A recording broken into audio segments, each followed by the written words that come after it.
겸손과 기도. 찬미 예수님. 수업 시작하겠습니다. 전체 차렷 두 분에게 인사. 찬미 예수님.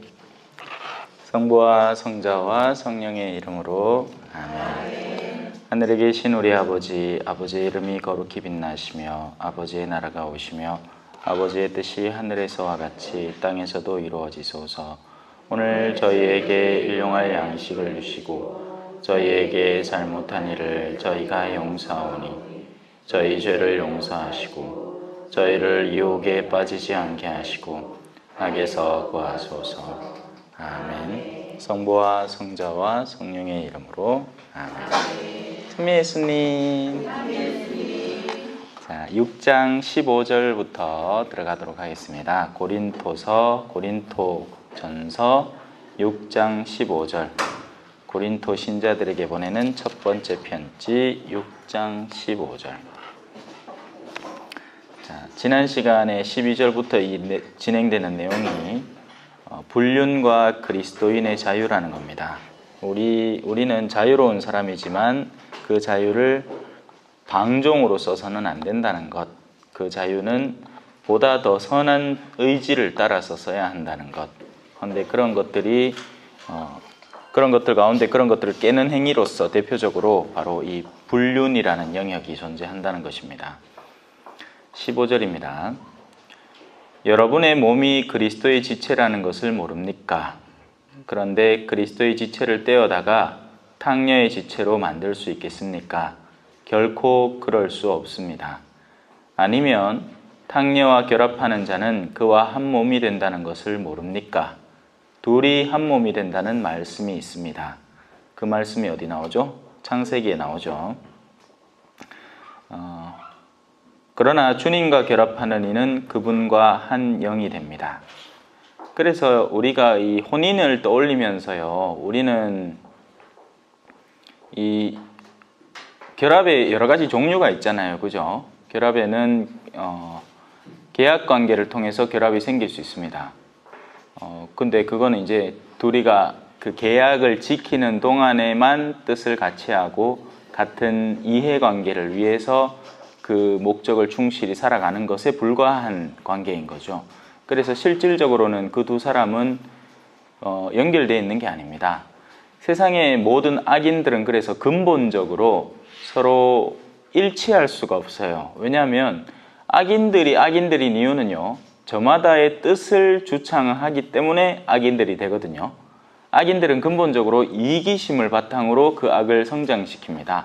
악이라는 것 자체가 딴 게 악이 아니라 하느님께서 의도하시는 뜻과 멀어질 때 아무리 선해 보이더라도 악이 돼요. 이건 나중에 여러분들이 그 현실을 맞닥뜨리게 될 때 참 이해하기 힘든 신비로 남아 있을 겁니다. 우리는, 그러니까 선한 사람은요, 악인을 이해 못해요. 반대로 악인들은 선한 사람들을 이해 못합니다. 그러니까 근본이 이기적인 사람은 어떻게 우리가 그 선한 뜻을 뒤따를 수 있는지 이해를 못해요. 그러니까 보다 단적인 예로 술에 쩔어 사는 남자들이 있죠. 예? 그 사람들에게 남은 그 기쁨이라는 건 더 좋은 술 마시는 것 뿐입니다. 그런데 그 사람들 앞에 나는 아내를 사랑한다 라는 말 자체가 웃기게 들려요. 왜냐하면 그런 사람들은 이렇게 대답할 거예요. 세상 그런 남자가 어딨노? 근데 그 관점의 기준점은 어디예요? 자기 자신인 거예요. 자기 자신이 지금까지 살아온 걸 보면 그래 본 적이 없거든. 그러니까 그 가능성 자체를 믿지를 못하는 겁니다. 이게 악인들이 주로 꺼내는 말마디들이 물들어 있는 이유입니다. 자신들이 이미 저지른 악을 바탕으로, 자신들이 저지른 행위를 바탕으로 그런 것들을 가늠하기 때문에 하느님께서 의도하실 때 가능해진다는 가능성 자체에 대해서 이해를 못하는 겁니다. 그래서 그 둘은 사실 거의 대화가 안 돼요. 요한복음을 읽어보면 그 답답함이 느껴지는데요. 예수님은 계속해서 이 모든 것의 가능성과 하느님의 아름다움과 그분의 선하신 의지와 그 선하신 의지가 사람을 살리려고 한다. 근데 그 살리는 정도가 어느 정도냐면 자기 외아들을 바쳐서라도 죄인들을 초대하려고 한다. 그러니 지금 내 앞에 있는 너희들, 나를 반대하고 있는 너희들아, 이 말을 듣고 내 말을 못 듣겠거든 내가 하는 행실을 믿어서라도 제발 돌아오너라, 제발 돌아오너라 하는데도 그들은 자기의 이기성에 사로잡혀서 자기가 지켜야 될 요소들, 자신의 기득권, 자신의 돈, 자신의 권력, 자신의 명예, 이런 것 때문에 지금 이 예수 그리스도라는 하느님의 외아들이로 온갖 기이한 이 복음의 전파의 활동을 보이고 있는 사람을 믿을 수가 없는 겁니다. 근본적으로. 감 잡힙니까? 네.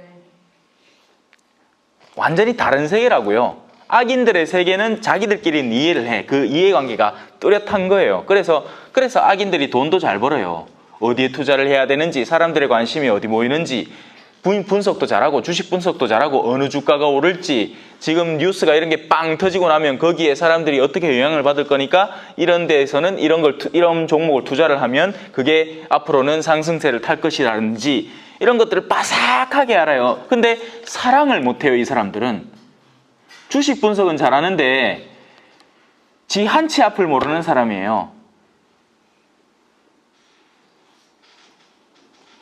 그래서 이 둘은 근본적으로 대화가 안 됩니다. 하지만 자 보세요. 그래서 악인들은 선인들을 보면 경멸하기만 해요. 그런데 선인들은 누가 선인이에요? 아버지의 뜻을 담은 사람이 선인이죠. 예, 맞아요. 그죠? 아버지를 닮은 사람, 아버지가 원하는 걸 의도하는 사람이 선한 사람이에요. 근데 그 아버지의 선한 뜻은 뭐예요? 모두를 살리는 거예요. 그래서 선인들은 악인들의 끈을 놓지 못하고 늘 쥐고 있는 겁니다. 악인들로서는 그냥 우리 가만히 놔두지. 내 하고 싶은 거 하고로. 여보, 우리 이제 이혼하자. 내 당신하고 못 살겠다. 나 지금 딴 비서하고 바람 나왔으니까 막 됐고 우리 끊자 하는데 이쪽 신자인 측이 무슨 빚이라도 졌는 양 계속 선을 행하려고 하는 거예요. 마지막 순간까지. 이게 곁에서 지켜보면 진짜 속 터지는 일입니다. 그런데 악인들은 깔끔해. 됐나? 됐다. 왜? 벌써 이해관계가 정돈 됐어. 아는 누가 키울지, 재산을 어떻게 분할할지 다 됐으니까 갈라서기만 하면 돼요. 그 사람들에게는 쉬운 일이에요, 쉬운 일. 근데 그걸 지켜보는 선인들이 안타까울 뿐인 거죠. 왜냐하면 그렇게 했을 때 그들에게는 그 어느 측에도 생명이 존재하지 않으니까요. 지금 우리가 이 불륜을 바라보는 근본적인 관점은 혼인이냐 아니냐, 이 혼인 문제냐 아니냐, 이게 근본이 아닙니다. 충실한가 아닌가. 충실하지 않을 때 불륜이 시작된다는 겁니다. 그래서 농담처럼 제가 얘기하는 거예요. 여러분들이 무슨 딴 남자하고 만나갖고 그 외간 남자하고 모텔을 가서 섹스를 해야 불륜이 되는 게 아니라 이미 남편에게서 혐오감을 느끼고 환멸을 느끼고 지리멸렬함을 느껴서 다른 이성의 매력을 느끼고 싶은 욕구에 사로잡혀 있는 그 순간에 이미 불륜이 시작된 거라고요. 자, 그런 관점을 통해서 이걸 읽으면 이해가 되는 겁니다. 불륜을 멀리 하십시오. 사람이 짓는 다른 모든 죄는 몸 밖에서 이루어집니다. 누구를 구타하든지 돈을 훔쳐내든지 그런 것들은 밖에서 다 이루어지지만 불륜을 저지를 때는 자기 몸에다가 죄를 짓는 거고 그 몸에 짓는 죄는 자기 몸이 살아있는 동안은 계속 유지가 되는 거죠. 그만큼 심각한 잘못이라는 겁니다. 여러분의 몸이 여러분 안에 계시는 성령의 성전임을 모릅니까? 그 성령을 여러분이 하느님에게서 받았고 또 여러분은 여러분 자신의 것이 아님을 모릅니까? 하느님께서 값을 치르고 여러분을 속량해 주셨습니다. 그들이 누구다? 신앙인들 말이에요. 신앙인들. 그래서 지금 바오로 사도는 6장에서부터 시작을 해서 교우들끼리의 송사를 다루고 있죠. 딴 사람에 대해서 이야기하자는 게 아니에요. 하느님의 구원의 업적을 체험한 이들 말이에요. 자신이 세례를 받았다는 것을 인지를 하고 우리가 죄인이었다는 것을 인지를 하고 그 죄를 무상으로 용서받았다는 것을 인지하는 이들 말입니다. 그런데 안타깝게도 오늘날 가톨릭 신자들은 자기가 얻는 은총이 자기의 노력을 통해서 얻어진다고 믿어요. 그래서 구일기도를 54일 동안 바치는 겁니다. 그리고는 시부님한테 묻죠. 3단 하다가 잡붙는데 4단부터 받치면 됩니까? 될까요? 안 될까요? 뭔 상관이야? 그게 뭔 상관이에요? 에? 다시 1단부터 받치나 3단 이어서 받치나 하느님은 필요한 은총을 매일매일 주고 계시는데 우리가 기도하는 이유는 하느님으로부터 은총을 더 뽑아내는 무슨 자판기 커피 뽑듯이 뽑으려고 기도를 동전처럼 밀어넣는 그 존재들이 아니라 우리는 기도함으로써 생을 감사하게 되는 거예요. 그냥 아, 내가 기도할 수 있구나. 아, 내가 미사에 참여할 수 있구나. 왜? 나중에 못할 때가 분명히 올 거니까. 아랫게 안강성당 갔는데 어르신이 휠체어 타고 고해성사 보러 들어오시더라. 안 걸렸대요. 네. 그때가 되면 내가 늘 즐겨오던 것, 누려오던 것이 정상이 아니라는 걸 깨닫게 되겠죠. 어제는 성모울타리 빵 만드는 데 있죠. 그거 갔는데 우리 사장님이 나를 또 만났는데 한마디를 안 하네. 선글라스를 떡 찌고나 나 안 그래. 농담하나 싶었어. 못 부리나 싶어갖고. 사장님이 오늘은 힙합 스타일이네 하면서 농담했는데 끝까지 한마디를 안 하는 거예요. 그래서 사무실로 데리고 가더만 종이에다 막 적습니다. 그 나중에 자매님한테 들어보니까 폐가 이제 문제가 생겨갖고 말을 못 한다 하네. 우리가 평소에 누리던 것이 하느님이 허락하지 않으면 한순간도 더 지속될 수 없습니다. 우린 감사하면서 살 줄 알아야 돼요. 근데 우린 지금 너무 배가 불렀어.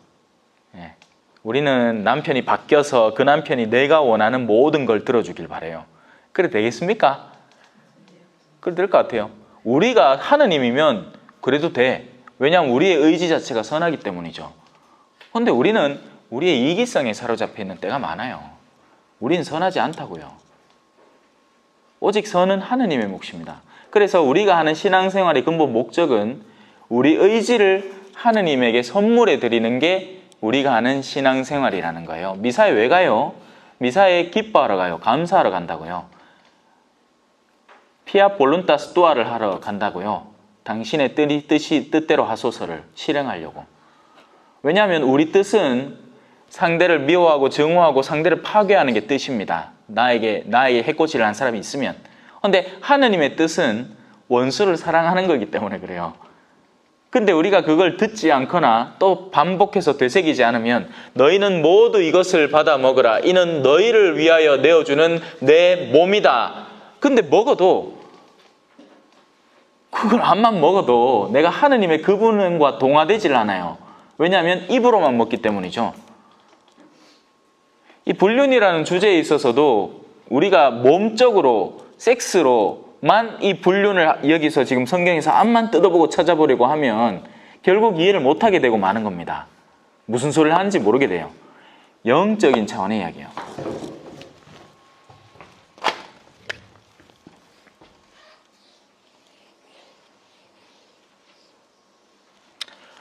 우리는 이 혼인이라는 주제라든지 불륜이라든지 뭐 이런 얘기를 이제 앞으로 또 계속 할 건데요. 그때 어떻게 상상을 하냐면 이렇게 상상을 하는 겁니다. 우리는 혼인을 상상하면서 이걸 떠올려요. 맞죠? 이거 뭐? 여시가. 저는 뭐? 머시마. 신부님 오늘 어디 가시나요? 나는 경상도 머시마요. 가시나 머시마. 근데 그게 아니라는 거죠. 이게 없어요. 이런 게 없어요. 에? 이게 뭐다?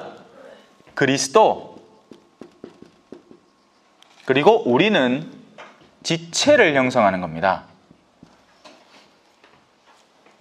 이게 하나의 교회 공동체고 이게 전체 교회 공동체이고 그리고 이건 지역 공동체고 그 지역 공동체 가운데 일부분이 바로 우리의 가정인 거죠. 소중한 가정. 그 개념을 우리가 이해를 해야 돼요. 영적 한몸 개념. 머리는 그리스도이고 각 지체에 피를 공급하는 것은 성령이시고 이 모든 것을 아우르고 창조하시고 돌보시는 분은 하느님이신 거죠. 여기까지는 다 하나야. 왜냐하면 뜻이 다 같거든. 삼위일체는 암만 물리적으로 이해해 보려고 해도 설명이 안 됩니다. 뭐 사과의 껍질과 속과 씨앗이 같은 사과라느니 딴에는 태양의 빛과 열과 태양의 몸체가 하나라느니 백날 그렇게 봐야 소용없어. 그거는 의미 없는 설명이에요. 그런 식으로는 삼위일체를 설명해 낼 수 없어요. 삼위일체는 서로 사랑하는 사람이 느낄 수 있는 겁니다. 삼위일체는 사랑의 실천을 하는 사람이 체험할 수 있는 거예요. 사랑하는 사람은 그 사람이 아플 때 네가 아플 때 내가 슬플 때 서로 같이 느끼는 거예요. 그게 이게 삼위일체인데, 근데 우리는 그 삼위일체의 핵심에서 지체를 형성하고 있는 겁니다.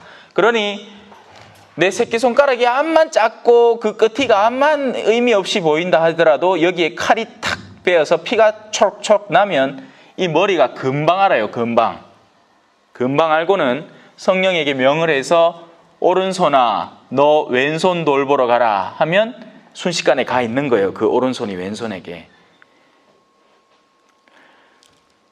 세례를 받은 이들은 바로 그 세례를 통해서 그리스도의 지체에 이렇게 편입되게 됩니다. 근데 그 지체가 다들 온전하냐? 아니죠. 어떤 피부에는 이 상처가 있고 어떤 데는 흉터가 있고 그래요. 그래서 이 남자 측은 보통은 교회 안에서 왜 남자 측은 히덕스그르 하잖아요. 우리 지금 이거 보세요. 남자 몇 명 있나? 짜들 한 명밖에 없어요.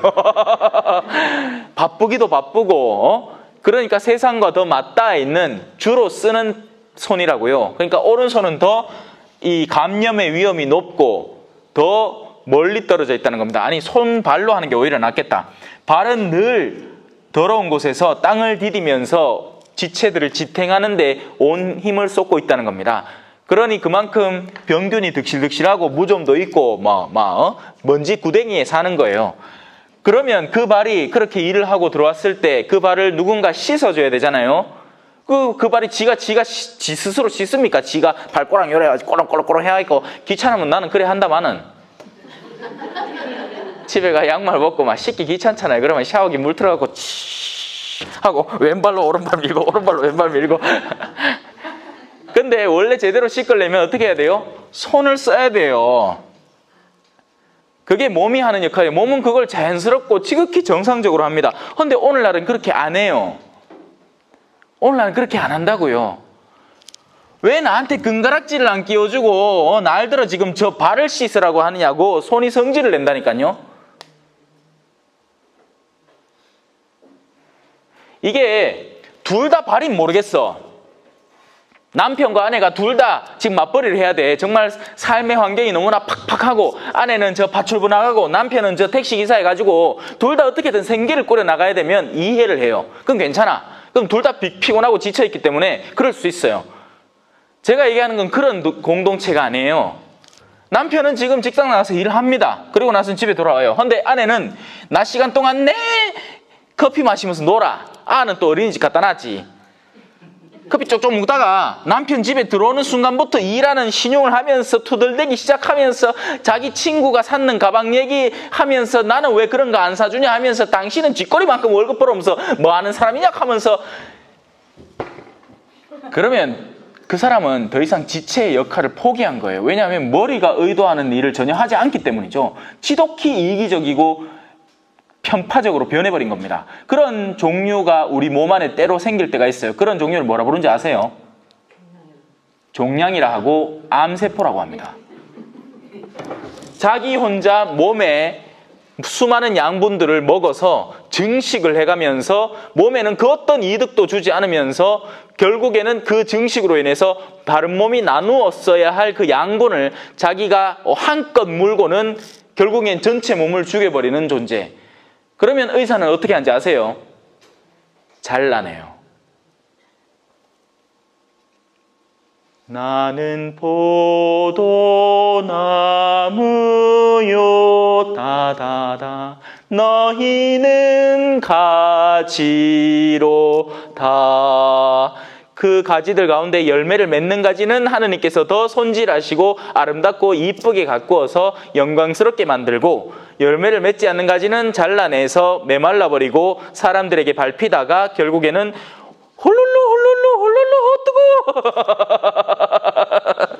뜨거워! 근데 그 뜨거움은요, 그때 가서 이루어지는 게 아니라 지금부터 이루어집니다. 성깔 못된 사람은 지금부터 속이 뜨거워요. 맨날 싸우거든.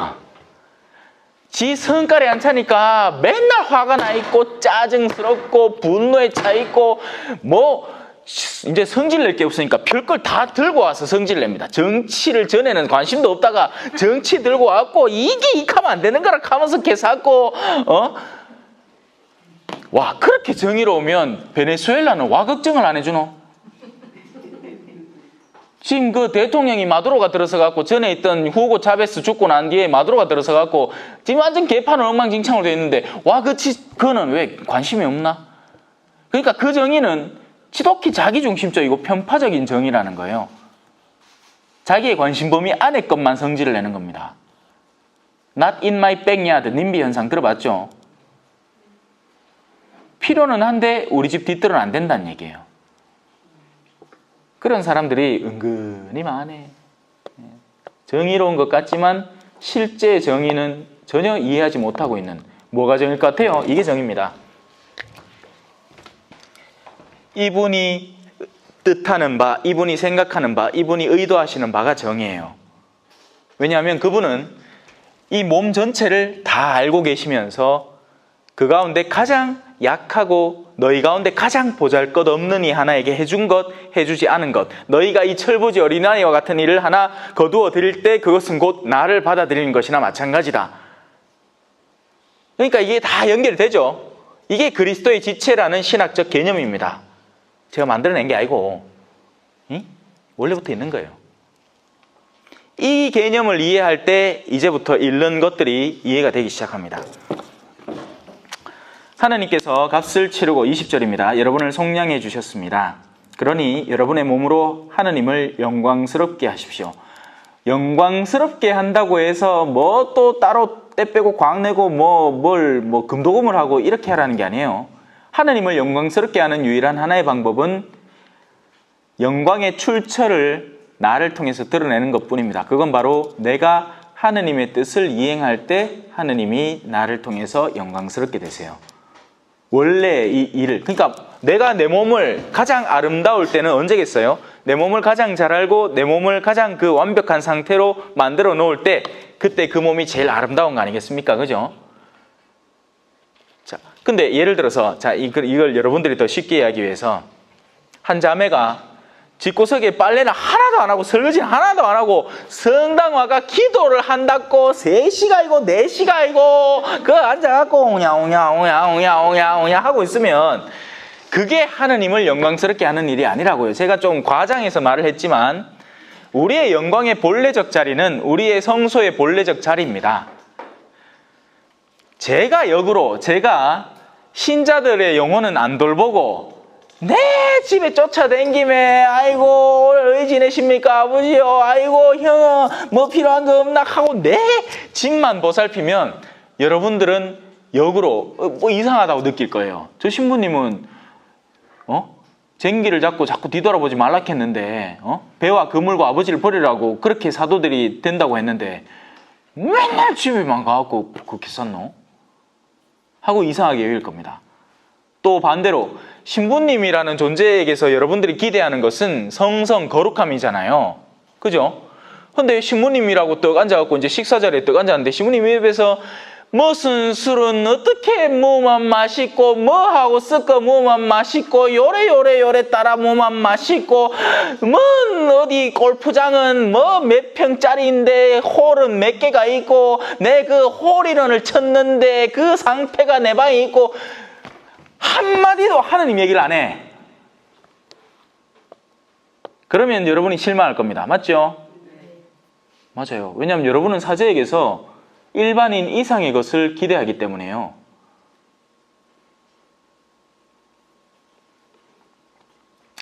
자, 그러니 하느님의 몸을 영광스럽게 하는 방법에 대해서 이제는 빠삭하게 이해하셨을 겁니다. 지자리에 있으면 돼요. 지자리에서 그분의 뜻을 이해하고 그것을 실천하면 됩니다. 그러니 엉뚱한 걸로 영광을 찾아다니지 말고 내가 지금 나의 자리에서 가장 아름답게 하느님의 뜻을 실행하는 바가 무엇일까를 조금만 고민해 보면 답이 바로 곁에 있어요. 바로 곁에. 내 계명은 너희 가까이 있어서, 너희 입 가까이에, 너희 마음 가까이 있어서 하고자 하면 언제든지 할 수 있는 것이 아버지의 뜻입니다. 어디 뭔데 뭐 탈원 체험, 환시 체험 우리 조금만 그렇게 지면 초창기 신앙인들의 이게 거의 비슷한 영역인데요. 사실은 저도 그랬거든요. 예수의 대제사장 성례의 그 영혼의 성 그런 책들 읽으면서 궁방 얘기 막 나오잖아요. 그러면 나는 과연 몇 궁방까지 들어갈 수 있을까? 막 이런 거 막 고민한단 말이라. 1궁방도 안 들어갔는 기. 왜냐하면 머리로는 이해가 되거든요. 머리로는 한 3궁방까지도 이해가 돼요. 근데 머리로도 3궁방 정도 이상은 이해조차 안 되더라. 제가 읽어보니까요. 왜냐하면 거기서부터는 무슨 뭐 수동 뭐 능동 이렇게 샀는데 이게 뭔 소리인지 하나도 모르겠어요. 근데 한 3궁방까지는 높은 데서 사슴처럼이라는 책 있죠. 그것도 처음 시작할 땐 재밌어요. 뭐 슬픔이가 기쁨이가 뭐 나왔느네 어쩌네 이거 영성생활 하는 얘기구나 하는데 이거 뭐 몇 장 지나가다 보면 그다음부터 뭔 소리 하는지 모르겠어 도대체. 그래요. 근데 우리는 그 한껏 영적 교만에 불타올라 가지고 추상적으로 예수님을 뒤쫓아가려 하는데 현실은 너무나 바닥인 거죠. 우리는 아직도 사랑이라는 걸 잘 못하고 있으니까요. 하느님도 그렇고 내 이웃도 그렇고요. 자, 혼인 문제로 이제 슬슬 들어가 보겠습니다. 이제 여러분이 써보낸 것들에 관하여 말을 시작하겠습니다. 그 전에 여러분들에게 제가 했던 것들을 여러분들이 충분히 이해하였다면 말이죠. 교우들끼리의 송사라든지 불륜에 대한 단죄라든지 그리스도인의 자유라든지 이런 요소들을 먼저 충분히 이해하셨으니까 그 다음에 넘어가겠습니다. 이제 구체적인 주제들, 사람들이 이런 경우에는 어떻게 됩니까? 저런 경우에는 어떻게 됩니까? 하고 묻는 것들에 대한 답을 하는 겁니다. 남자는 여자와 관계를 맺지 않는 것이 좋다 하지만 불륜의 위험이 있으니 모든 남자는 아내를 두고 모든 여자는 남편을 두십시오. 남편은 아내에게 의무를 이행하고 마찬가지로 아내는 남편에게 의무를 이행해야 합니다. 하지만 오늘날에는 이 의무라는 영역 자체가 없어지고 말았어요. 너무나 자유가 중심이 된, 개개인의 자아 실현이 중심이 된 사회가 돼서 아내의 고유한 역할, 그러니까 여성성의 고유한 역할과 남성성의 고유한 역할에 대해서 더 이상 고찰하지 않게 됐습니다. 오히려 동성끼리까지도 성관계를 맺을 수 있는 가능성이 있다고 가르치고 앉았는 게 그게 평등사회라고 주장하는 사람들이 생겨나고 있는 거죠. 우리는 소수자에게 목소리에 귀를 기울여야 한다면서 자, 여러분 제가 지난번에 설명을 했지 싶은데요. 동성애 성향을 가진 사람의 인권을 짓밟는 건 그건 잘못된 일이에요. 그건 그릇된 일입니다. 우리와 어떤 종류의 성향이 다르다고 해서 혹은 뭐 꼭 동성애만이 아니고 정신적으로 뭔가 문제가 있을 수 있잖아요. 그죠? 그리고 육체적으로도 장애가 있을 수 있습니다.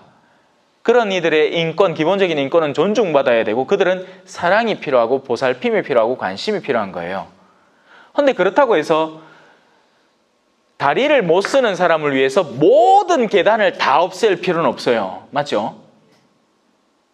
그건 그들이 그런 자리에 오면 사랑을 받아서 그런 역경을 이겨나갈 수 있도록 도움을 받을 수 있는 환경을 만드는 게 맞지, 있는 계단을 다 없앨 수는 없다고요. 난장이, 그러니까 키가 좀 작은 분이 있다고 해서 모든 문턱을 150으로 낮춰부. 그럼 우리가 그걸 어떻게 맨날 댕깁니까? 그죠?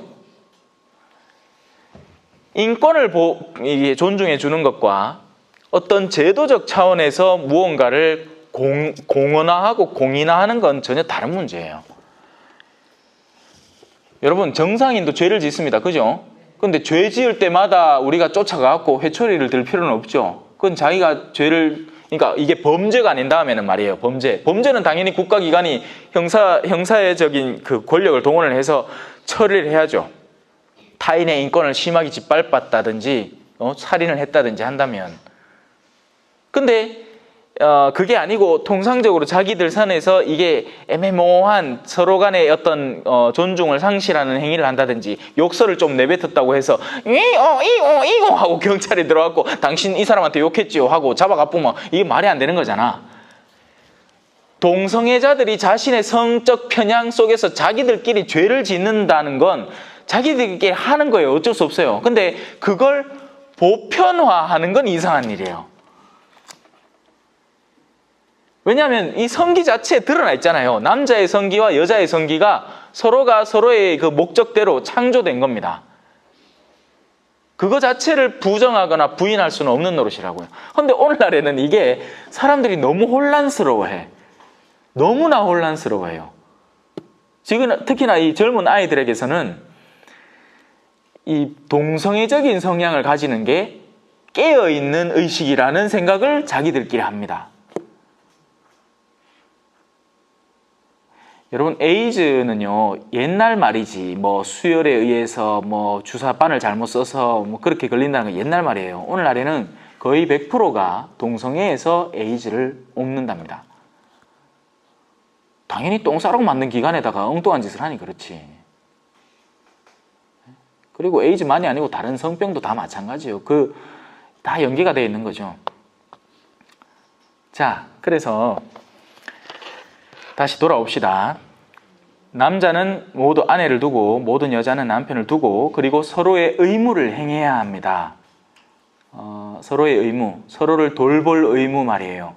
남자와 여자는 달라요. 그래서 남성은 여성을 존중해야 됩니다. 여성에게 주기가 있다는 것을요. 아이를 낳을 수 있는 시기가 있고 아이를 낳지 않을 수 있는 시기가 있고 또 서로의 욕구도 존중을 해야 됩니다. 그런 것들을 존중하는 것이 의무를 하는 거예요.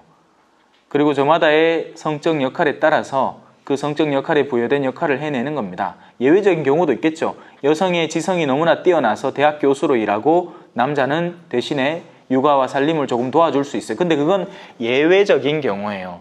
통상적으로는 그렇지 않습니다. 자, 서로 상대방의 요구를 물리치지 마십시오. 그래서 남편 죄짓게 만들지 말라고요. 하도 안 해. 예? 하도 안 해. 목말라 죽겠는데. 근데 누가 옆에 와서 물 주겠대.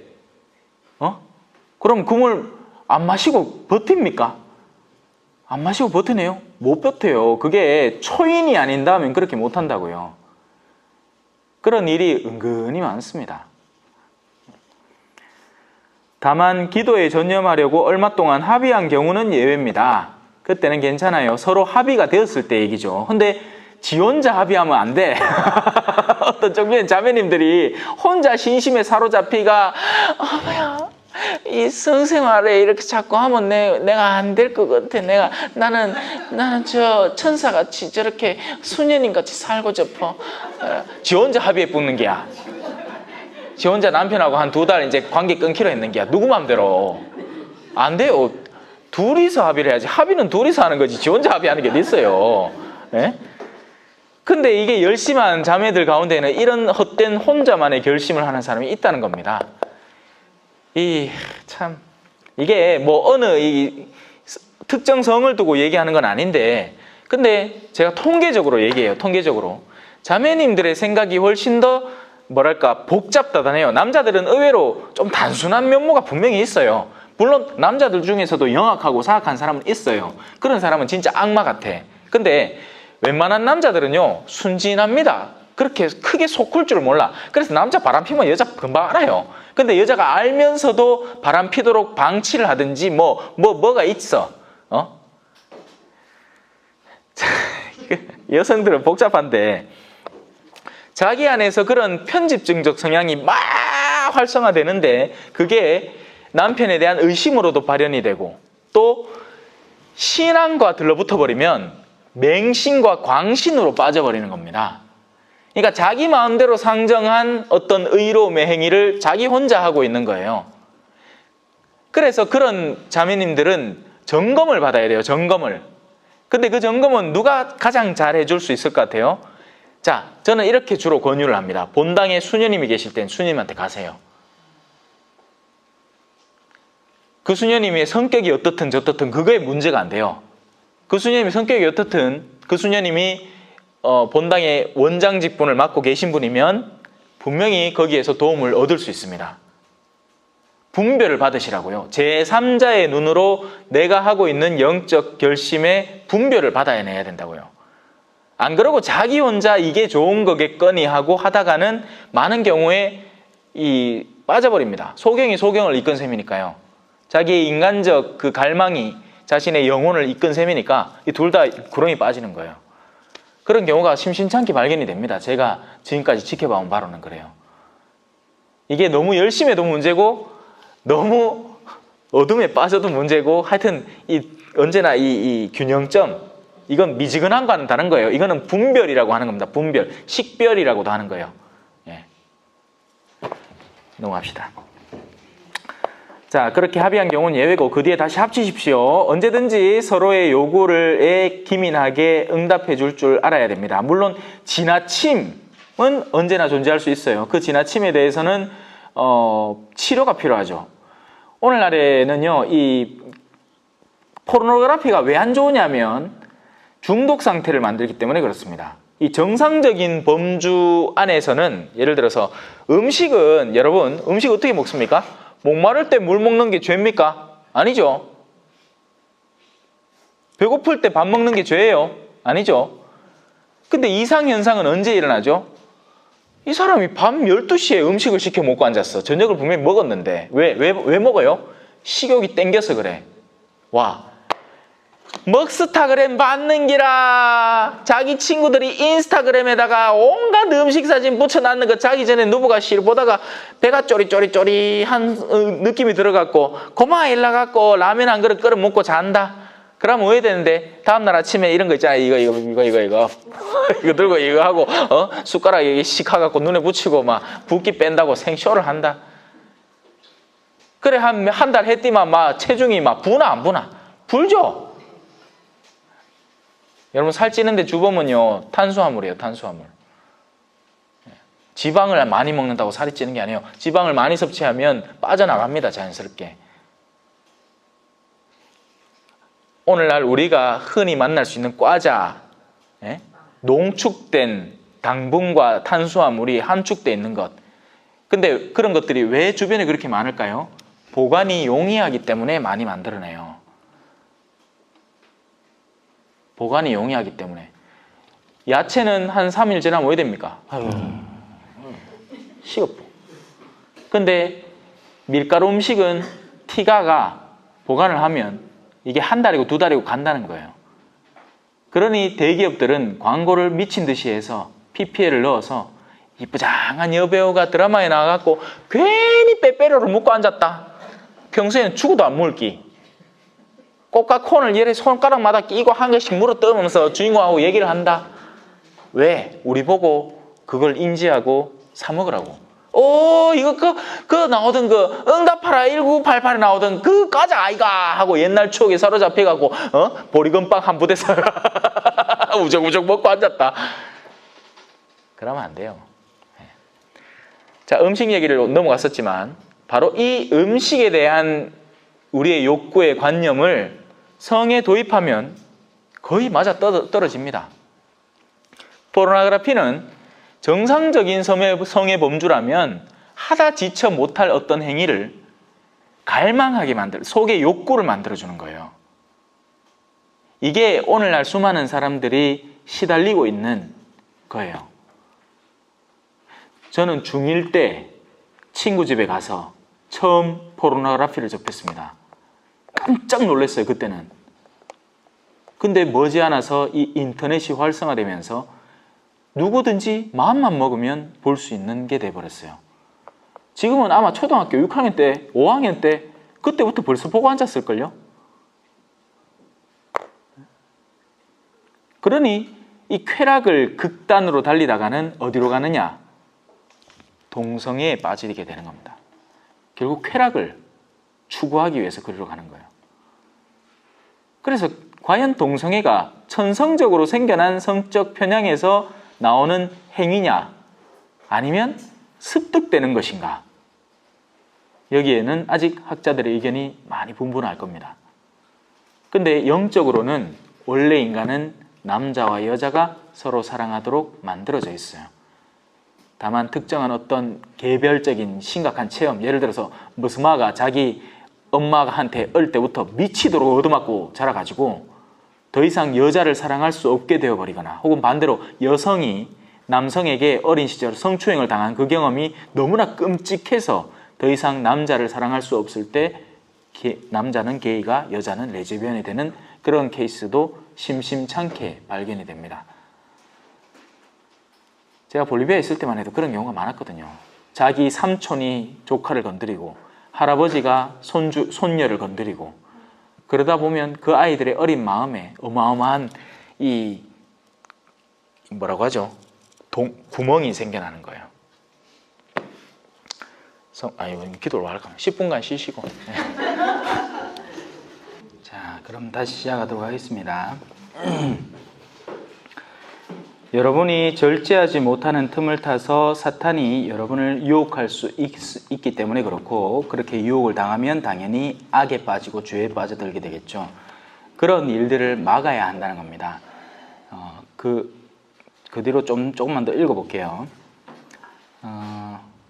그러나 그렇게 합의하여도 괜찮다는 뜻이지 그렇게 하라 명령하는 것은 아닙니다. 그래서 온전히 여러분들, 그러니까 부부에게 있어서는 이 성이라는 것은 그들에게 수여된 기쁨의 도구, 자기들 이 합의하에 얼마든지 누릴 수 있는 아름다운 도구예요.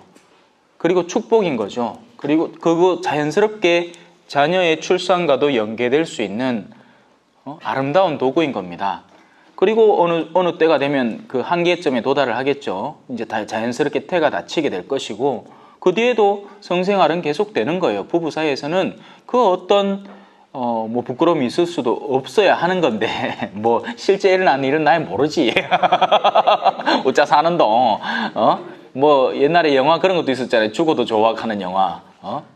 뭐 몰라 뭐 왜 사는지. 사람 하여튼 뭐 바로 사도는 알고 하는 얘기겠지. 자, 나는 모든 사람이 나와 같아지기를 바랍니다. 그러나 지금 바로 사도는 따로, 그러니까 배우자가 없이 혼자 지냅니다. 하지만 베드로 사도는 아내가 있다는 거 알죠?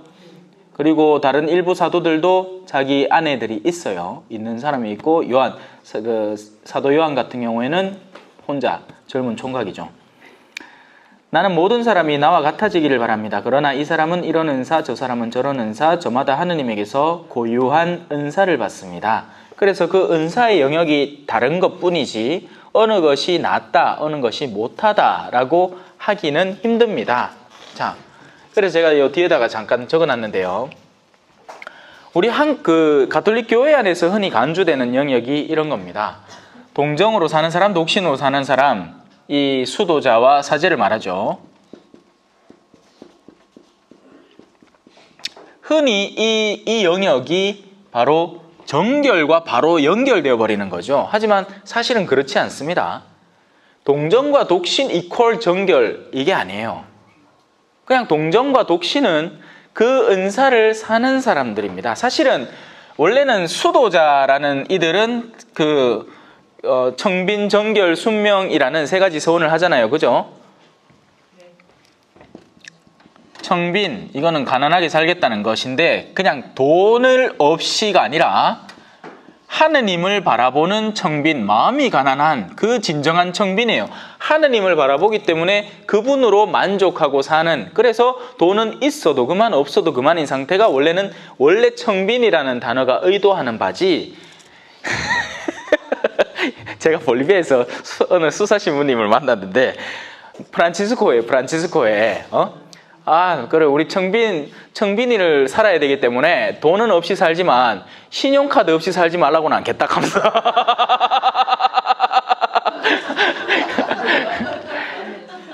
뭐 따지고 보면 맞는 말이지. 근데 그게 아닌 거죠. 그 청빈이 아닌 거예요. 하늘을 바라보고 살라는 거죠. 정결. 이 정결이 바로 이제 흔히 이 독신으로 이제 간주되는 삶인 겁니다. 하지만 진정한 정결이라는 삶도 사실 청빈이 지향하는 것과 똑같은 거예요. 위를 바라보고 사는 삶인 겁니다. 위를. 하느님만 바라기에 하느님은 영이시니까 이 봉헌 생활을 하면서 영적인 존재로 이 지상에서부터 표상을 드러내면서 살겠다는 결심을 세우고 이 정결을 사는 것이 자연스럽게 뭘로 드러나겠어요? 독신이라는 선택지로 드러나는 겁니다.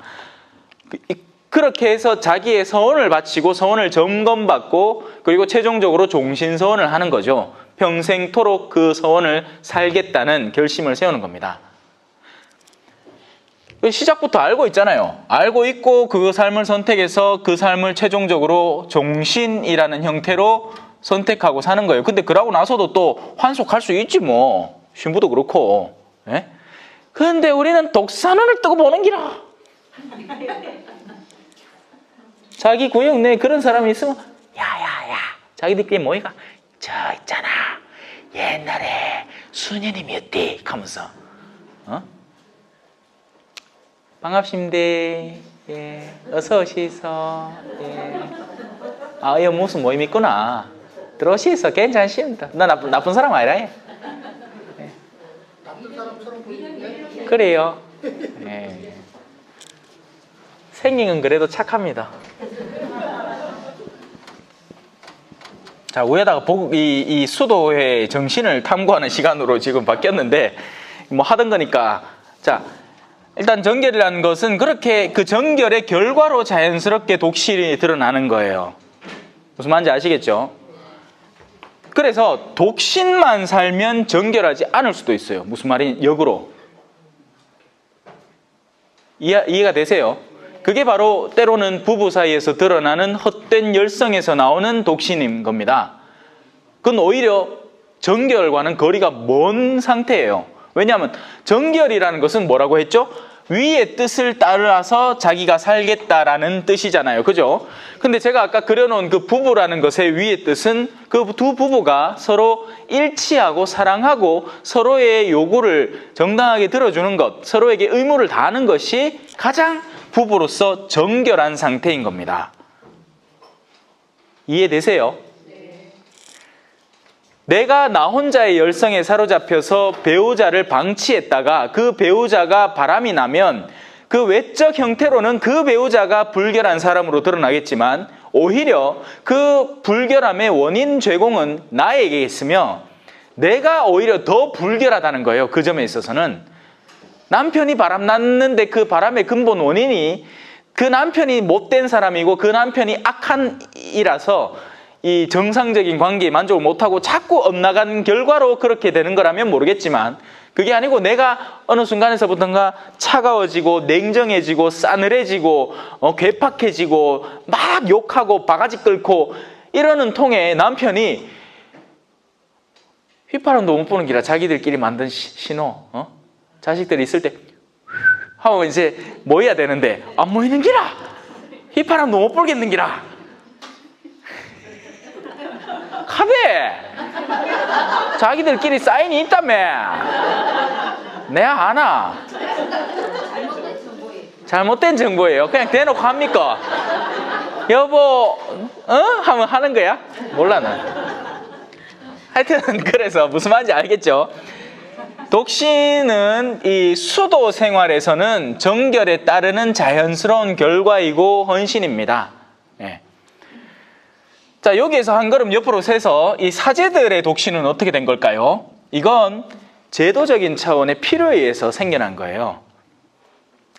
그때만 해도 사제들이 자녀들이 있었으니까 베드로 사도처럼 아내가 있고 자녀들이 있었으니까 심지어 11세기 전경까지 계속해서 있었어요. 근데 그러다 보니까 지금의 우리 개신교에서 일어나는 문제들 바로 세습 그 문제가 생겨나는 겁니다. 교회의 재산과 그 밑에 자기 자녀를 또 사제로 만들어서 그에게 넘겨주고 막 그런 식의 오류들이 생겨나니까 요걸 인법으로 제정을 한 겁니다. 예. 근데 이건 내가 향후 천년에 깨지진 않을 것 같아요. 그 제도 자체는. 예. 물론 가능성은 늘 존재를 해요. 교황님이 그냥 오늘부터 사제들 결혼하고 싶은 사람 알아서 마누라 찾아서 결혼하세요 하면 풀리는 거예요. 근데 그렇게 안 될 거예요. 왜냐하면 이걸 지켜보니까 이게 일종의 이 수도 생활과의 이런 연계성 안에서 이 자연스럽게 그러니까 독신 생활의 자유도가 결혼해서 매여 사는 사람들보다는 훨씬 뛰어난 거예요. 안 가고 제 마누라 있어 보이소. 아까도 했잖아. 그죠? 내 왼발 요릇이 있고 오른발 요릇이 있는 사람인데 얼마나 잔소리를 해댈 거면 내 옷 뭐 좀 입었는데 뭐 이상한데 그거 막 옆에 와갖고 막 짹짹짹짹 될 거고 또 그것을 그치나 어디 그죠? 우리 왜 장성들 군대 가마 이 별 하나짜리 마누라는 별 하나짜리 마누라고 그것도 계급이 딱 조직돼 있고 여서 계급 조직돼 있어갖고 여 밑에 사람이 여한테 핸드백 하나 사주면서 남편한테 가갖고 이 사람 진급 좀 알아봐달라 하면 복잡다단해지는 거예요. 그러니까 이 향으로 안 깨질 거예요 이게. 왜냐하면 거기에서 따르는 사제직이 원래 할 수 있는 역량이 그 독신 생활로 인해서 분명히 보장받으니까 그렇죠.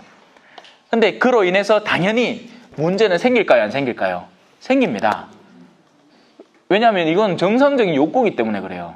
근데 그런 욕구를 자기 스스로 헌납할 수 있는 은사를 갖고 있으면 수도회적인 은사를 타고 나면 다행인데 아닐 때는 참 힘들기도 한 거예요. 예. 그래서 그 점은 좀 이해를 해야 되는 거고 그래 자빠졌다 일났다 하는 사람들도 많습니다. 자 이제 순명이라는 영역까지 이왕 살펴본 대로 살펴봅시다. 순명 이 역시도 위의 뜻을 추구하는데 그 위의 뜻이 자기 장상이라는 사람에게 내려오니까 그 장상에게 자신의 의지를 봉헌하는 것을 순명이라고 하는 겁니다. 그리고 이 순명은 장상을 가진 공동체에서는 어디에서나 적용이 되어야 되는 거예요. 그리고 가정에서는 바오로 사도는 가정에서의 장상은 남편입니다. 원래 주어진 장상의 자리는 피치 못해서 남편분이 사별을 하셨거나 자기의 본래의 역할을 제대로 하지 못할 때에는 그 다음에는 자연스럽게 넘어가요. 그런데 그게 아닐 때에는 이 남자분에게 주어져 있는 장상의 역할을 우리 자매님들이 존중해 줄 줄 알아야 돼요. 근데 이게 여성평등운동과 맞닥뜨리기 시작하면서 모든 권위에 저항을 하는 게 아름답고 좋은 일이라는 의식이 팽배해지면서 무너지게 된 거예요. 이게 가부장제라는 건요 무조건 나쁜 게 아니에요. 그럼 가모장제가 다 좋으냐? 지금 남미가 가모장제거든요. 엄마를 중심으로. 왜냐하면 남자들이 하도 책임감이 없으니까. 덕계파이라. 덕계판이에요. 정해진 남자가 없고 하니까 이 여성의 힘이 득세는 하는데 막 형제간에 아빠 다른 자식들이 막 한둘이 아니라 복잡다단해. 오히려 우리는 정돈돼 있어요. 근데 이제와 슬슬 무너지고 있지. 근데 무너지는 게 이게 뭐 다른 체제로 넘어가는 것도 아니고 아예 결혼을 안 해. 아예 결혼 안 해. 막 딱 지었고 귀찮은 거 싫다는 거지. 그러니까 우리 내면의 인내 자체가 부족해지기 시작하면서 그 어떤 구속이든지 받아들이지 않겠다는 어떤 결의로 다져지기 시작하는 겁니다. 이 기현상이 일어나는 거죠. 네. 자멸하는 거예요. 자멸. 사람들이 결혼 안 하고 알을 안 놓으면 인류 전체가 자멸해 가는 겁니다. 근데 우리나라가 그렇게 된다는 거지 딴 나라에는 아직 자식 많이 나요. 예? 그래서 남미 사람들이 막 퍼져나올 거고 동남아 사람들이 막 퍼져나올 겁니다. 예. 그런 데는 자녀가 축복인 게. 자, 그래서 이 동정이라는 것이 곧잘 정결과 연계가 됐는데 이렇게 구분해서는 안 되고 정결한 동정이 있고 정결한 혼인이 있으며 또 반대로 정결하지 못한 동정이 있고 정결하지 못한 혼인이 있는 겁니다. 무조건 성관계를 갖는다고 정결해서 멀어지는 게 아니에요. 성관계도 아름답고 서로의 이 의무를 충만히 채우면서 상대를 존중해 나가고 그렇게 하면 정결한 혼인 상태에 머무르게 되는 겁니다. 하지만 이걸 유혹하는 위험 요소들이 얼마든지 있죠. 그 대표적인 예가 바로 드라마 이런 거예요. 예? 드라마 중독, 포르노그래피 이런 요소들이 이 자꾸 어느 영역이든지 끌어당기는 거예요. 이쪽으로 어둠 쪽으로 불결하게 살라고. 예. 이해하셨지요? 네. 그래서 정결한 혼인하세요. 그 말은 잠자지 말라는 게 아니고 서로의 요구에 합당하게 응답을 해서 상대가 나에게 더 매력을 느끼고 그리고 충만히 자신의 그런 욕구를 해소할 수 있는 상태에 상태가 되도록 도와주라는 이야기입니다. 내 혼자 열성으로 나 거룩한 사람이야 하면서 탈원 상태 찾아다니지 말고. 예? 성생활도 하느님께서 창조하신 겁니다. 그래서 거룩한 성은 분명히 존재를 하는 거예요. 자, 오늘날 우리 학교에서 성교육 어떻게 할 것 같습니까? 성교육 어떻게 할 것 같아요? 이런 거 합니다. 콘돔 어떻게 쓰는지, 피임약은 어떤 주기로 먹어야 되는지. 그렇게 해서 그들이 주창하는 바는 안전한 성을 즐기라는 거예요. 여러분, 안전한 성의 영역은 오직 한 남자와 여자가 굳은 결의를 다지고 서로에게 충실하겠다는 그 합의 안에서 이루어지는 게 안전한 성입니다. 축복받은 성인 거죠. 그게 아닐 때에는 언제든지 두려움이 개입이 돼요. 두려움. 행여라도 만에 하나 잘못되었을 때 콘돔을 쓰라고 배웠어요. 근데 만약에 콘돔의 성공률이 85%라면 믿으시겠습니까? 100%가 아닌 거예요. 콘돔이. 왜? 찢어지면 오약기야. 벗겨지면 오약기야. 세면 오약기인데 이게 실제로 일어나는 일들이에요. 자기들 딴에는 성실한 성을 이행한다고 쓰고 했어요. 피임을 분명히 하고 했는데 피임이 안 돼버린 거지. 그러면 거기에 생겨나는 결과에 대해서는 어떻게 책임질 거느냐는 거예요. 당연히 그 다음 단계로 넘어가는 겁니다. 온갖 거짓과 속임과 그리고는 낙태로. 악마는 이 정도는 괜찮아로 늘 유혹을 합니다. 이 정도는 뭐 어때? 근데 그 정도가 내가 최종적인 결과물을 의도한 정도는 아니었던 거예요. 늘. 담배 피는 사람이 언제 폐암으로 죽을 준비하면서 담배를 핍니까? 그냥 담배 피는 게 잠깐 멋있어 보이는 그 젊은 날의 호기에서 피기도 하고 또 친구들이 한 대 꼽아봐라 하니까 대학 수능 마치고 나서 이제 지도 성인이라고 어른의 영역에 들어섰다고 한번 피보고 뭐 그런 식으로 움직이는 거지. 자, 그래요. 넘어갑시다. 혼자 사는 이들과 과부들에게 말합니다. 그들은 나처럼 그냥 지내는 것이 좋습니다. 그러나 자제할 수 없으면 혼인하십시오. 욕정에 불타는 것보다 혼인하는 편이 낫습니다. 혼인한 이들에게 분부합니다. 그러니까 보세요. 이 지금 혼자 사는 이들과 과부들은 자동 독신자들 말이에요. 그죠? 예? 과부들은 자동 독신을 사는 사람이고 혼자 사는 이들은 동정의 삶을 사는 사람인데 그들이 욕정에 불타면 정결하지 못하게 된다는 거예요. 그렇게 혼자 지낼 바에는 차라리 그 욕구를 정당하게 풀 수 있도록 환경을 마련하는 게 낫다라는 얘기인 거죠.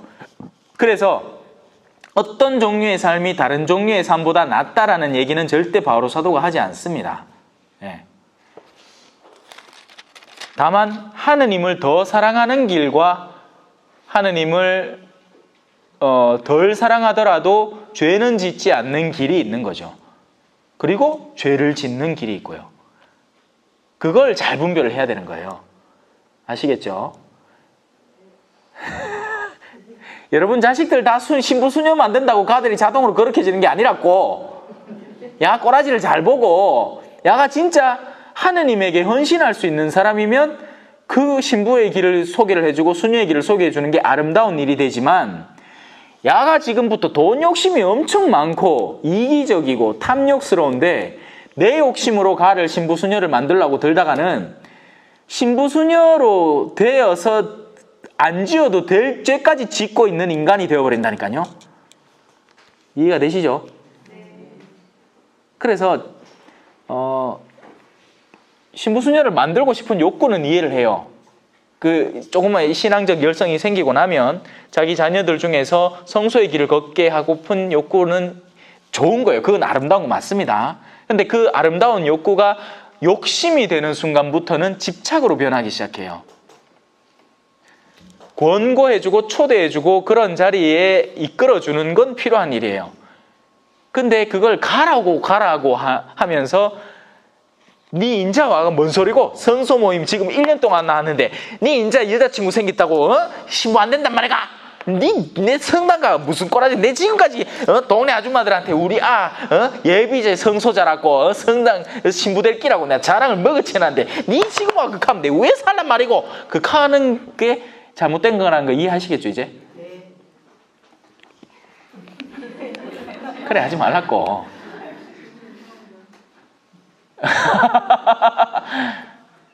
저는 이런 경험이 있습니다. 성소 모임을 한번 갔다 오고 났더니 그 다음 주에 성당에 야 신부된다는 소문이 쫙 퍼져 있더라고요. 다행히 내가 지금 내 성소를 통해서 열심히 이 성소의 길을 걷는데 나 스스로도 동의를 하고 있기 때문에 이제는 문제가 없어요. 하지만 사춘기 때는 좀 힘들었습니다. 얼마든지 열린 상태에서 결정할 수 있었던 문제고 이성교제도 충분히 그러니까 이성교제를 안 했던 건 아니 했어요. 했는데도 늘 뭔가의 어떤 종류의 찜찜함 이런 것들이 시작부터 있었고 왜냐하면 나는 성소 모임 가는 학생이었으니까. 근데 고1 때부터 성소 모임을 갔는데 고2 겨울방학 때 그 성탄 축제 하면서 이 야가 나를 좋아한다 했는 게야. 좀 해봐 일찍하지.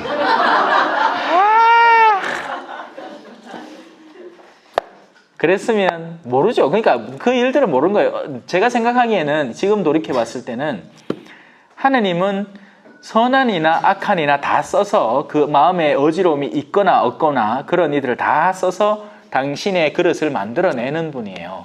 그래서 우리가 어느 순간부터인가 이제 제가 신학 성소 모임을 간다고 해서 성소에 바로 응답한 게 아니에요. 그냥 그 하나의 선택지가 열리게 된 거죠. 그걸 완성시켜가는 건 결국 우리 자신들이고 그런데 그 가운데 이게 하느님의 부르심이었구나 하는 걸 깨닫는 순간에 자신이 처해 있는 상황에 열중하는 게 낫습니다. 무슨 말인지 잘 이해가 안 되실 것 같은데 시작을 해요. 시작을 해요. 예를 들어서 이제 성소 모임이라는 그 시작점이 있죠. 근데 이때도 여전히 나는 철딱선이 없는 천방지축인 아이인 거예요. 다만 이 성소 모임이라는 길을 통해서 이런 새로운 영역을 알게 됐고 그 영역에 나설 수 있게 된 거지 성소 모임 자체가 또 본당에 좀 소문이 났다고 제가 농담으로 말씀을 드렸지만 소문이라는 영역 자체가 내 근본적인 방향성 자체를 아예 가로막아 버리진 않았다는 겁니다. 열려 있어요. 그러니까 저도 연애하고 결혼할 수 있는 여지도 열려 있었던 거예요, 늘. 그리고 그 열려 있음은 어디까지 열려 있느냐면 품을 받는 순간까지 부제품이나 사제품을 받는 순간까지도 선택할 수 있어요. 그래서 신학교 때 신학교를 나가는 건 신학생 때 신학교를 나가는 건 나쁜 일이 아니에요. 그건 올바른 선택을 한 거예요. 그래서 그 선택을 잘 존중해주고 보듬어 줄 줄 알아야 됩니다. 물론 이 뒤에도 사건 사고는 생깁니다. 환속을 하고 옷을 벗을 수 있어요. 그리고 그때 조심해야 될 거는 제가 아까 얘기했잖아요. 쑥덕거림이나 이런 시선을 두지 말아야 돼요. 늘 감시하는 시선으로 그리고 또 뭔가 좀 환멸을 느낀다는 경멸한다는 시선으로 왜냐하면 제가 주변에서 관찰을 했거든요. 누군가가 사제직을 하고 있다가 세상에 나왔을 때 신자들이 화를 내더라는 겁니다. 화를. 물론 이해는 합니다. 자기가 정말 열심히 기도하고 정말 신부님으로 살 거라고 믿고 했는데 그런 일이 생겨버렸으니까. 하지만 그 일이 구체적으로 어떻게 생겼고 그 당사자가 얼마나 괴로워하는지에 대해서는 본인들은 전혀 이해할 수 없어요. 제일 힘든 건 누구겠어요? 그 사람이에요. 그 사람이라고요. 그 일이 일어나게 된. 오죽하면 품을 받았는데 그 옷을 벗겠냐는 거죠. 자, 그래서 내가 내 길을 내가 예수님의 길을 걷고 있구나 하는 깨달음이라는 건요. 이때 올 수도 있고 이때 올 수도 있고 이때 올 수도 있는데 그걸 받았을 때 제 같은 경우에는 서품을 받고 사제직을 살고 보좌 생활을 하고 하다가 어느 순간인가 이게 내 길이구나 하는 것을 내 나름으로 확인하게 되는 겁니다. 무슨 확인하게 된다고 해갖고 또 하늘에서 구름이 훅 내려갖고 요새봐 이게 아니고 그런 일은 절대 일어나지 않아요. 다만 깨달음이라는 건 어느 순간인가 빛이 팍 밝혀지는 것처럼 온다는 거예요. 그때 내 처지를 유지해 나가야 된다는 겁니다. 그때는 더 이상 딴 생각을 하면 안 된다는 거예요. 더 이상 변경의 여지가 없다는 거죠. 예를 들어서 한 사제가 품을 받고 환속을 했어. 그래갖고 어쩔 수 없이 그 자기가 일어난 사건 때문에 아내하고 사는데 그제서야 이게 하느님께서 나에게 이런 요소를, 이런 길을 걷도록 초대하시는 건가 하고 깨달았을 때는 또 거기서 또 갑자기 또 딴 거로 막 찾아가지 말고 다른 교구 찾아갖고 뭐 새로 입적하고 익하지 말고 지금 자기 곁에 있는 이들을 돌보면서 살아가는 거예요. 네. 자, 혼인한 이들에게 분부합니다. 내가 아니라 주님께서 분부하시는 것입니다. 바오로 사도는요, 자기의 의견과 주님께서 바오로 사도를 통해서 시키시는 말씀을 같이 이야기를 합니다. 그리고 거의 대부분은 주님께서 하라고 하기 때문에 하는 말이에요. 혼인에 대해서. 바오로 사도는 주님과 컨택을 한 사람이에요. 그리고 그 컨택은 회개의 순간에만 빛으로 드러나고 왜 나를 박해하느냐 하고 나타나신 게 아니라 그 뒤에도 주님은 바오로 사도에게 길을 인도해 주셨어요. 그래서 이런 혼인에 대한 문제에서도 이 현대의 신학은 곧잘 이렇게 얘기를 하는 겁니다. 그 교만 때문에 바오로 사도는 옛날 사람이고 그런 것들에 대해서 모르고 문화적으로 미개한 문화에 살았기 때문에 이렇게 가르친 거다. 아니에요, 여러분. 그러니까 무슨 말이냐면 오늘날처럼 여성 인권 운동의 페미니즘 운동, 여성 운동 이 시작되고 난 이런 시대가 개선된 시대라고 우리는 흔히 쉽게 간주를 하고 그때만 해도 여성이 권력에 이렇게 짓눌려 있는 상태의 그런 시대라고 우리는 너무나 쉽게 간주를 해버리는 겁니다. 그때는 미개한 사회, 지금은 발달된 사회라고 생각을 하는 거죠. 물론 그런 면모가 있어요, 분명히. 여성에게 선거권이 없다거나 투표권이 없다거나 뭐 어떤 활동에 제약이 따른다거나 그리고 또 뭐 말 그대로 그때만 해도 지금 제가 볼리비아에서 관측하고 온 것만 해도 여성들이 집에서 하는 이 활동의 양이 어마어마했습니다. 그러니 뭐 자기 개발이고 막 맞벌이고 짜시고 짜들 없어요. 왜? 세탁기가 없는데 다 손빨래를 해요. 그러니 막 아들도 많잖아요. 아들도 한둘이 아니라 옷이 진짜 산처럼 쌓여 있습니다. 그러고는 그 와중에 또 어떤 여성들은 파출부 일하고 집에 들어와서 저녁 내내 그걸 빨래를 하는 거예요. 그러니 그런 면에서는 지금이 개선된 건 맞는데 기본적인 그 남성성과 여성성을 바라보는 교회의 관점은 달라진 게 없어요. 그래서 흔히 교회는 이런 비판을 받습니다. 고리타분하다. 이 지나친 극보수다.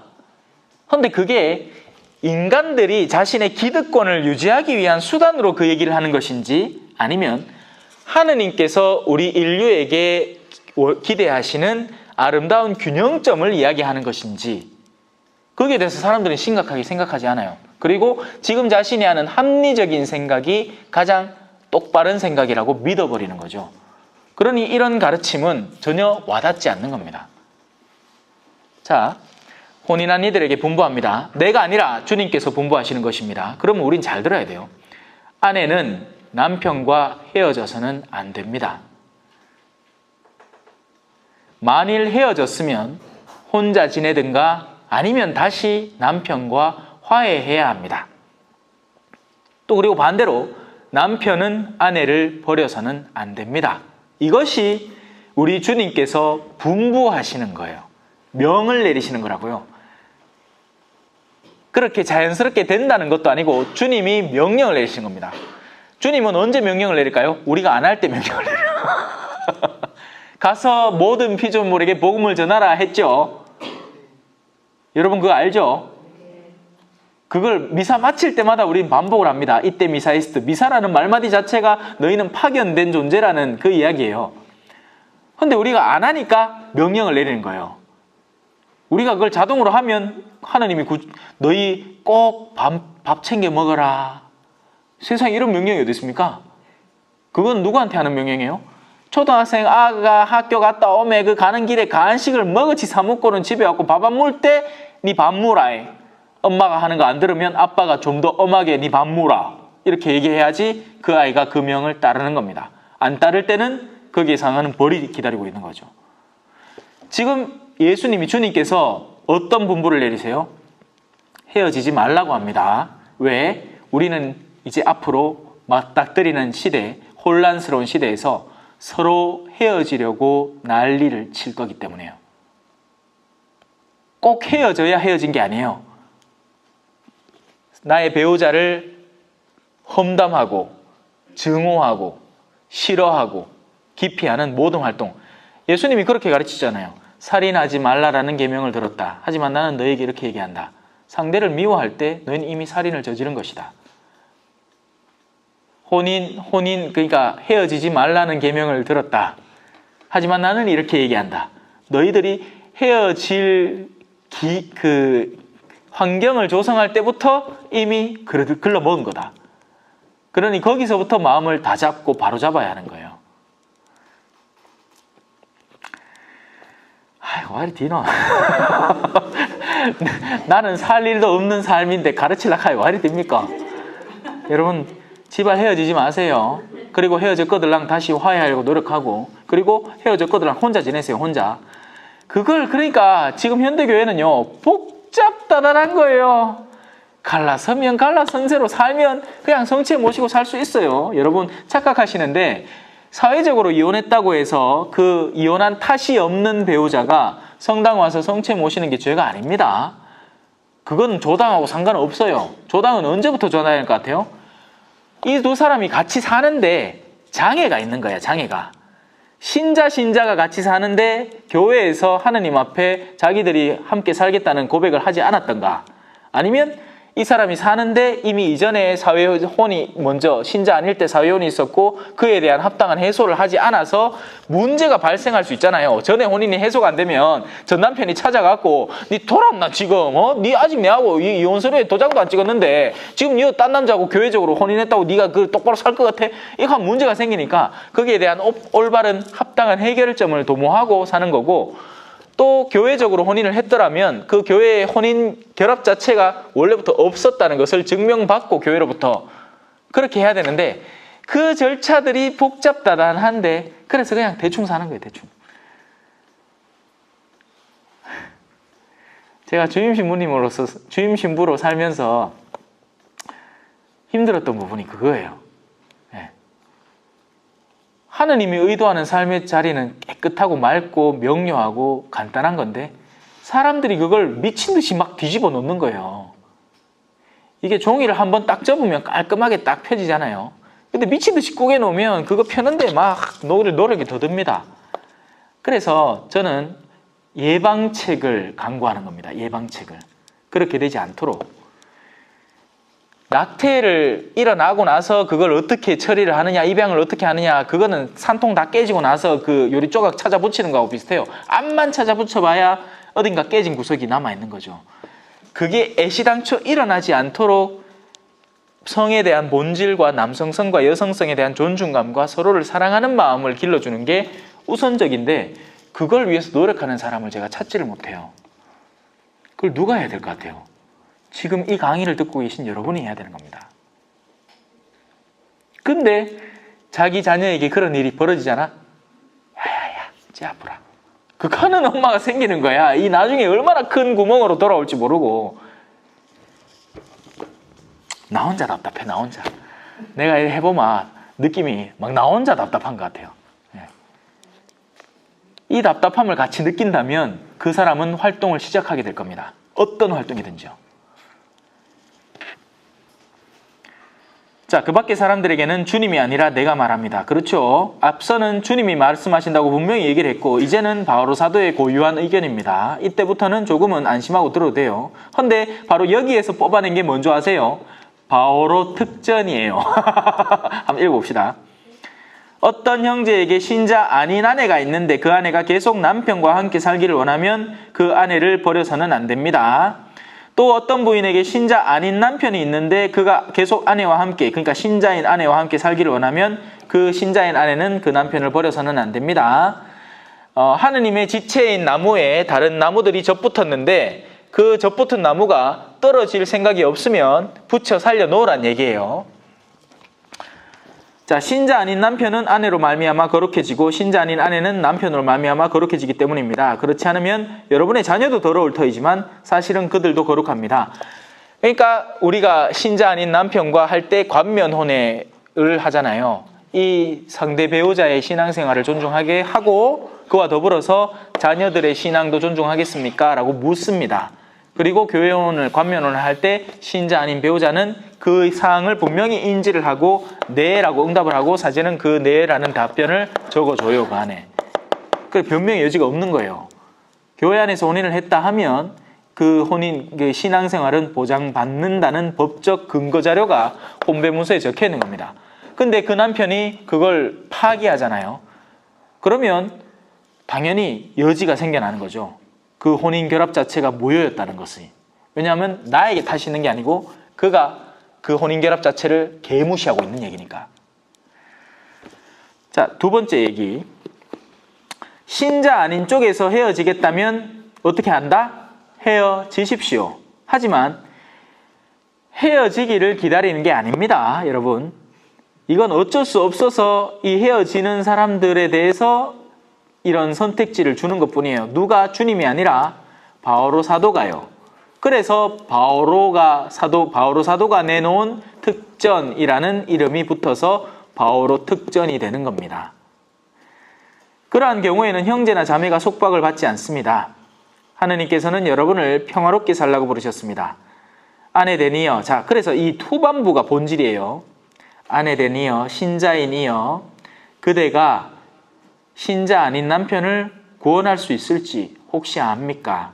그리고 남편 되니여, 그대가 신자 아닌 아내를 혹시 구원의 삶으로 초대할 수 있을지 압니까? 그러니 그들이 설령 멀어지고 떨어진다 하더라도 여러분들은 희망을 갖고 그들을 다시 추스리고 규합하고 살릴 작정을 하십시오. 여러분이 그토록 사랑했더라면요. 그래서 이 바오로 사도의 근본적인 의도는 붙이는 게 의도예요. 붙이는 게.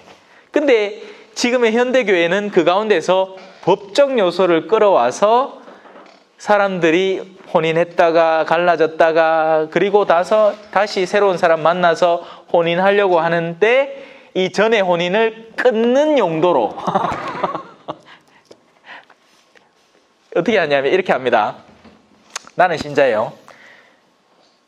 그러니까 이 두 사람은 신자가 아닌 상태에서 결혼을 했었어요. 그리고 나서는 사회적으로 이혼을 했어요.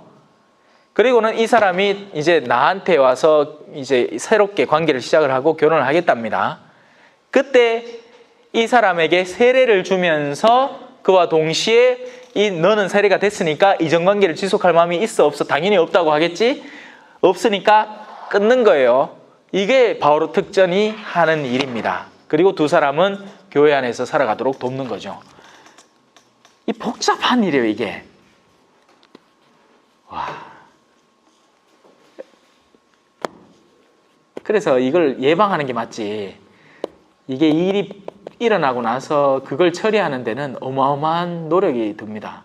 법적인 노력이. 자, 뭐 혹시 궁금하신 거 있습니까? 없어요. 지금까지 가르쳤는 게 명확합니까? 함께 사는 게 중요한 겁니다. 사랑하는 게 중요한 거예요. 법을 따져서 어떻게 하면 현명하게 갈라설까를 고민하는 게 중요한 게 아니에요. 제발 제 본의를, 바오로 사도의 본의를 이해하세요. 우리가 함께 사는 것, 평화롭게 사는 것, 주님 안에서 사는 것이 중요합니다. 그러지 않고 나는 어떻게든지 저 남편이 꼴사나운데 그 남편과 혹시나 이런 성경을 뒤져서 멀어질 방법이 없나를 찾다가는 여러분의 영혼이 멸망하기 시작해요. 성부와 성자와 성령의 이름으로 아멘. 영광이 성부와 성자와 성령께 전과 같이 이제와 항상 영원히 아멘. 성부와 성자와 성령의 이름으로 아멘. 감사합니다. 겸손과 기도